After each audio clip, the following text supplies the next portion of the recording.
recognized for 5 minutes. Thank you, Mr. Chair. Secretary, good to see you. Thank you for being here. As you said, as we know, you came directly from negotiations with China on trade issues, and that a framework was actually released today.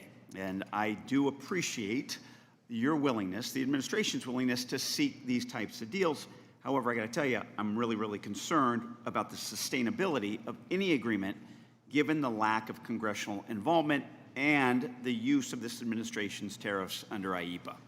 Now, unlike trade agreements, not frameworks, agreements that pass through Congress, these executive frameworks don't include dispute mechanisms, including independent arbiters to rule on disputes.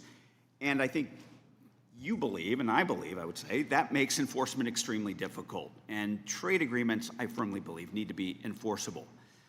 Secretary, did the last administration, when it had an agreement with China, the China Phase 1 deal, did they come to Congress for a vote? The Biden administration? No, I apologize. The last Trump administration. Thank you. No. Okay. And what happened was that China failed to meet all of its obligations under that Phase 1 agreement. And although it committed to increasing its imports from the U.S. by $200 billion from 20 to 21, it only followed through with 58% of its promised purchases. Now, under Trump's China Phase 1 agreement, did companies have access to any neutral dispute resolution process or panel when those obligations were not met? I would have to. I'm not USTR, so I'd have to get back to you. Okay, thank you. I would always. Thank you. I would also say the Biden administration failed to. No, enforce. reclaiming my time, as I got to do. It didn't. Okay, so this administration has tried these types of agreements before, and it led to unenforceable agreements. Now, look, learn from Biden. Learn from Trump. I get it. I'm with you. Frameworks, when it comes to trade, as I say, and my colleagues have heard me say, is like a hamburger without the meat. Okay? You need agreements. You need Congress involved. And that's what I'd ask, that you please change track towards these more sustainable, comprehensive free trade agreements. And please, get us involved. Use Congress. Help us use our authority. And I know we need to do more of that as well. Trust me. Secretary, the national debt is $36 trillion, correct? Approximately, yes. $29 trillion of that debt is held by the public, correct? Approximately, yes. And I think that number is relevant, is relevant for assessing the debt, as the rest of the debt is in intergovernmental holdings or money the government owes itself. And I believe it's more helpful to look at the debt held by the public as a share of the U.S. economy. At the beginning of this year, the ratio stood at nearly 97% of the GDP. I mean, that's not far off its peak of 106% of GDP after World War II. However, at that time, debt to GDP was on a downward trajectory. Now, from the end of World War II up until about 2008, the debt averaged only 40% of GDP, which was pretty manageable.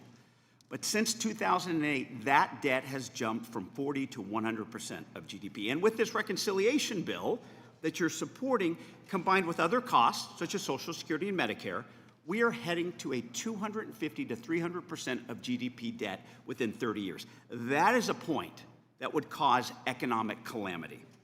Now, it's no wonder that Moody's downgraded the U.S. credit score, citing the large annual fiscal deficits and growing interest costs. The budget deficit shows how quickly the problem is getting worse as well. The deficit was $1.8 trillion last fiscal year. But this reconciliation bill is set to increase that to over $4 trillion by the end of the decade. And it could send interest costs higher than $2 trillion by 2034. This would consume nearly 1/3 of all government revenue.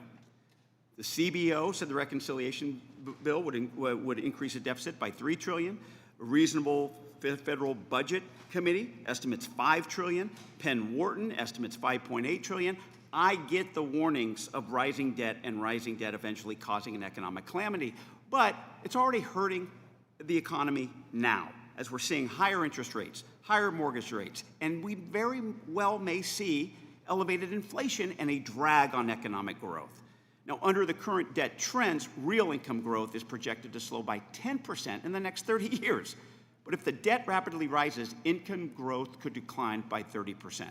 Secretary, in your confirmation testimony, you stated that we must get our fiscal house in order. And you've talked about the national debt as a security problem in the past. Is this still your view? Congressman, could I ask where those numbers came from?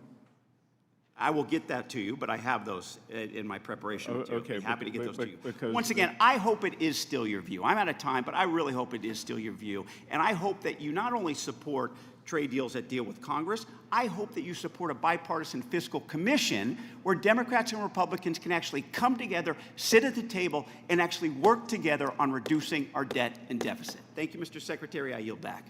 You know what, Mr. Secretary, I'm going to give you some opportunity to answer the question. Which question? Yeah, well, I still. I know you're wondering where the figures came from. You need to know where the figures came from. As I've said before, when I look in the mirror in the morning, I see a deficit hawk, and they support everything to consolidate this debt, stabilize the debt to GDP, and bring down that ratio in a controlled manner. We didn't get here overnight. We're not going to fix it overnight. I would like to fix it by the end of President Trump's term. Thank you, sir. Mr. Feenstra, you're recognized for